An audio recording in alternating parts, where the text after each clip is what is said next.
Le métier d'EduxP et le métier de régisseuse, ils ont un point commun, c'est que c'est des métiers de l'ombre. On est là pour être sûr que ça se passe bien. Margot Algudo-Brozostek, toute première coordinatrice régie handicap en France. Elle est intervenue sur le film Un petit truc en plus. Et sur Mon inséparable. Qui es-tu? Je m'appelle Margot, mais tout le monde m'appelle Gogo sur les plateaux de tournage. Je suis coordinatrice régie handicap. C'est un métier qui n'existe pas dans les conventions collectives et que j'œuvre à créer. Je suis également régisseuse et accompagnante éducative. Comment es-tu devenue coordinatrice régie handicap? Je mets un pas dans le milieu du handicap quand j'ai 16 ans. Je travaille pendant les vacances scolaires en ESAT et en zone d'insertion socio-professionnelle avec des moniteurs éducateurs et des personnes en situation de handicap. Ça devient un métier que je choisis. Les rencontres de la vie font qu'un jour on me sollicite pour quelque chose que je n'ai jamais fait et je me retrouve sur un plateau de tournage. Cette double casquette d'avoir un parcours de professionnel du médico-social et d'être régisseuse m'amène à un moment à être sollicitée sur le tournage d'un petit truc en plus d'Artus autour de la question de la coordination, d'accompagnement des 10 comédiens et comédiennes en situation de handicap sur le plateau.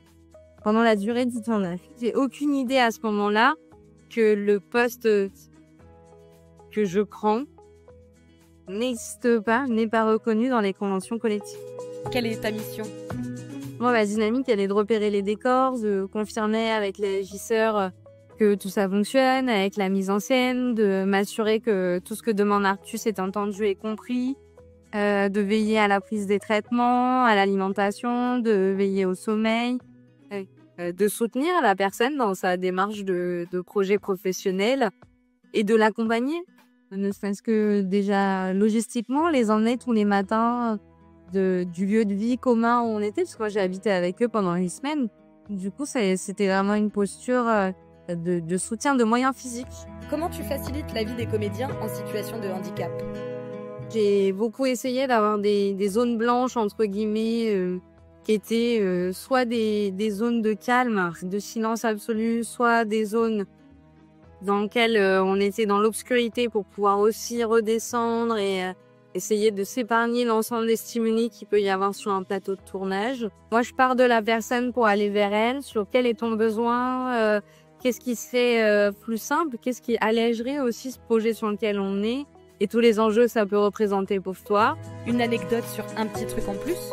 J'ai souvenir d'une scène qu'on tourne sur Un petit truc en plus entre les comédiens Marie et Arnaud, où Artus essayait de transmettre une posture qu'il imaginait à la caméra. Je sais pas si Arnaud ne voulait pas la faire ici. Arnaud ne comprenait pas l'enjeu ou pourquoi il fallait être assis de telle façon.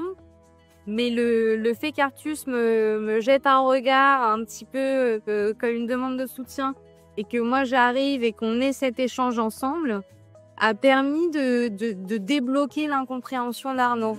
Quelles sont tes astuces? Je parle souvent dans mon sac de Mary Poppins. J'ai des frises des émotions, j'ai des appareils photo à impression thermique instantanée, si on a besoin de se souvenir du moment, si on a besoin de faire un trulinoscope pour identifier les gens avec qui on travaille. J'ai un mètre pour pouvoir calculer, faire les mesures. Si on a quelqu'un qui est en fauteuil, il faut prendre les dimensions. Penses-tu que la représentation du handicap va évoluer au cinéma? Moi, je crois sincèrement que le monde du cinéma, on essaie en tout cas de relater une image de la société. Et je crois que du coup, la société dans laquelle on est actuellement, elle est tellement diverse. Et je crois que c'est ça qu'on doit montrer aussi à travers l'image du cinéma. La représentation des personnes en situation de handicap à l'écran, elle est de 1%. Et c'est absolument pas suffisant. Je pense aussi que sensibiliser les techniciens et techniciennes qui travaillent sur les plateaux dès leur formation, c'est aussi créer l'évidence. Ce dont je m'aperçois, c'est que les gens sont très souvent dans une bienveillance à l'égard de ceux qui sont là, mais le mettre en place une fois qu'on arrive et qu'on demande. Je crois que si on sensibilise aux notions d'accessibilité et d'inclusion et de diversité dès la formation, dès le départ en fait, ça deviendra naturel et évident. Et quand on arrivera sur un plateau avec une particularité, ce sera peut-être déjà pensé. Et peut-être que quand je dis il faut former dès le départ, peut-être que je me tire un peu une balle dans le pied parce que finalement après il y aura peut-être 6 ans dans mon travail. Mais c'est pas grave parce que ça veut dire que on aura réussi à créer une sensibilisation à l'égard de tous les professionnels de ce milieu-là. Vous vous attendiez à un tel succès avec un petit truc en plus? Non, pas du tout. Mais je crois que quelqu'un de nous. Je crois qu'on est très contents d'être ensemble, de vivre cette aventure qui a été une aventure intense et unique. Je crois que ça a suscité quelque chose chez les gens. Moi, je connais personne qui a pas déjà été confronté à la notion de handicap. Que ce soit se retrouver à devoir aider une personne qui a une singularité dans la rue, que ce soit avoir un proche qu'on connaît qui est en situation de handicap. Qu'attends-tu désormais? Sur un petit truc en plus, dans le cadre statutaire des conventions collectives cinéma et audiovisuel et culturel de surcroît, le poste de coordination régie handicap, qui est une appellation pour l'instant que j'ai déposée, mais qui peut-être ne sera pas l'appellation officielle, n'existe pas.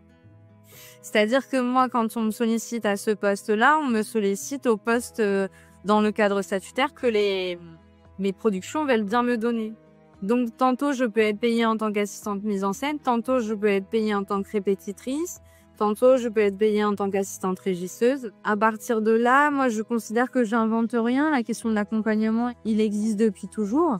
Mais finalement, il est disséminé dans ces sphères-là. Quelles sont tes revendications? Un avenant aux conventions collectives avec la reconnaissance du poste dans le cadre statutaire pour permettre à d'autres de le faire. On a des coachs enfants, on a des coachs seniors, on a des répétiteurs, des répétitrices. On vient maintenant officiellement d'avoir de la coordination d'intimité. Peut-être que c'est aussi le moment d'avoir de la coordination régie handicap.